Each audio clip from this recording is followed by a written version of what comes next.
What budget do I need to start sim drifting? I've seen that asked a lot, okay? We are gonna go over multiple setups today, but let me just start with my current setup, which is all Trustmaster products. The wheel costs 400 USD, also comes with 3 pedals. The shifter costs 200 USD. Handbrake 280 USD. There's a goose sitting on top of it currently. Also, if you plan on placing the handbrake on the table like me, then the handbrake table mount costs an additional 130 USD. So the total price of this whole setup is 1010 USD. You can probably even get it cheaper from eBay or Amazon. And before anyone says, "Oh Goose, your setup sucks, get a direct drive wheel." Listen, you don't need a direct drive wheel, okay? Literally, one of the best sim racers and sim drifters like T300 and G29 have been using Trustmaster wheels the whole time, okay? Shut your mouth. Well, that actually reminds me, T300's last video. In there, he actually got a direct drive wheel. But G29, with millions of subscribers, is still using a Trustmaster belt engine wheel. And T300 is just trying out the direct drive wheel because he got sponsored, okay? Shh. The point is, belt-driven wheels are completely fine. Another thing about direct drive wheels is they can be pretty dangerous. They can literally rip off your arms. You know, if you happen to be on max force feedback settings and you poke your hand through the wheel. Or, for example, when someone rams your car while you're not looking at the screen. Maybe you're just rubbing the wheelbase, I don't know. Or maybe you crash into the barrier yourself and your hand like slips or something, I don't know. They're dangerous. This is why every direct drive wheels comes with a panic button. If your one hand gets stuck, you can use your other hand to press the panic button. Or you can place the panic button at the floor and then with your foot you can press the panic button. Listen, I wouldn't buy a direct drive wheel for a kid. Direct drive wheels for grown-ups only. Now, with T300, it will hurt you a little bit, but you will be fine. G29 has even weaker force feedback, so it's pretty kid-friendly. Also, G29 and T300, they work in any game that supports wheels. Direct drive, however, has restrictions. I've heard a lot of direct drive players complain about the wheel support in car wrecks, and some of you are gonna say, "Oh, but why would you play an arcade game anyway with expensive direct drive steering wheel?" For fun! I don't know, okay?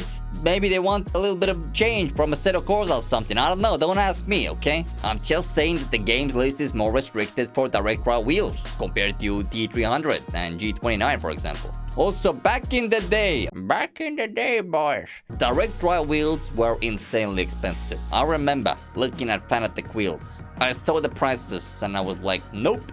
And I even had a full-time job back then. They were like over $1,000 for just a wheelbase, I believe. Luckily, nowadays there are cheaper direct drive options by different brands. Even Logitech has made a direct drive wheel.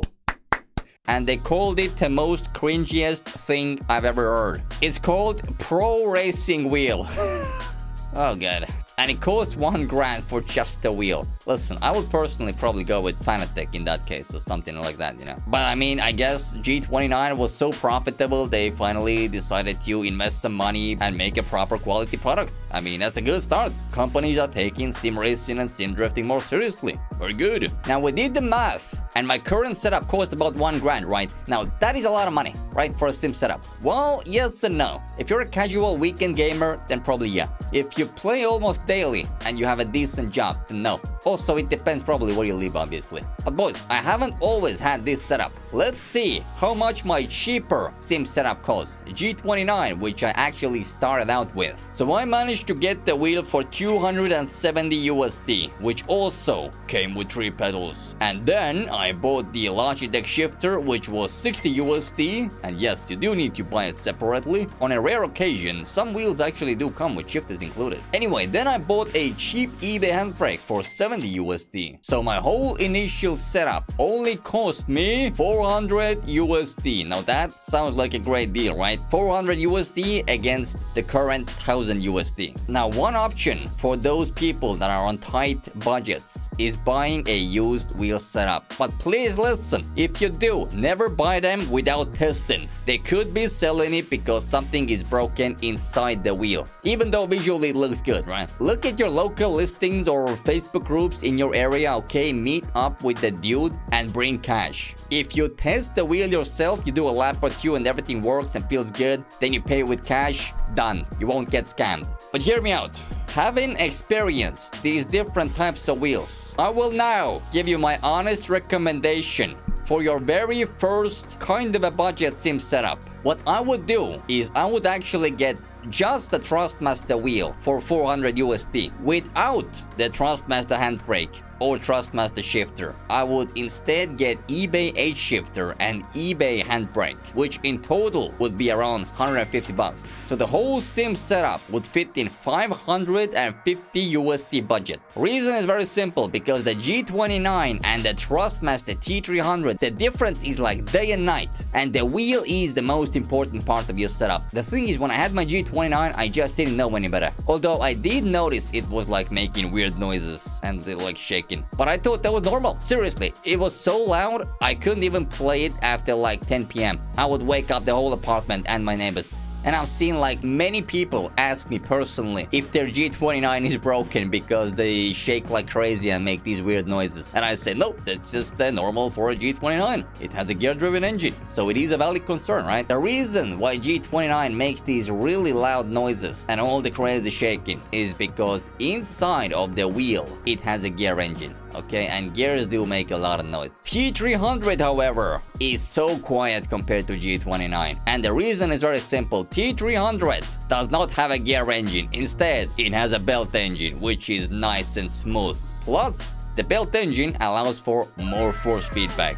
Trust me, if you guys could actually try both of these wheels out yourself, you will feel that the G29 is like a cheap plastic toy, even though like visually it looks fancy on the outside. Like, don't get me wrong, some Logitech products are amazing. I'm not hating on Logitech, but it just feels like they entered the sim racing world just, you know, grab some money. Trustmaster, however, is a niche gaming company that focuses around specific types of products, and thus can focus more on making quality products. And obviously you get what you pay for, right? So Trustmaster products are gonna cost more, but my goodness, you're gonna feel the difference. Now, on a positive note regarding Logitech, I did not have any issues with the Logitech G29 shifter. I thought it was actually really decent. The pedals, again, compared to T300, I don't see a massive difference. By the way, Logitech does not have a handbrake product at all. So if you want a handbrake, you're gonna have to get one from Trustmaster or an eBay one. And very important, Trustmaster shifter and handbrake, you can plug into the PC separately. They're separate units, okay? Which means you can use Trustmaster products with any setup. However, G29 shifter you can only use with Logitech wheels. Unless you buy some special adapter from eBay or, you know, modify it yourself somehow using YouTube tutorials. Now, I also tested a cheap 50 USD toy wheel, and yes, I did actually buy that for research purposes. It was so bad.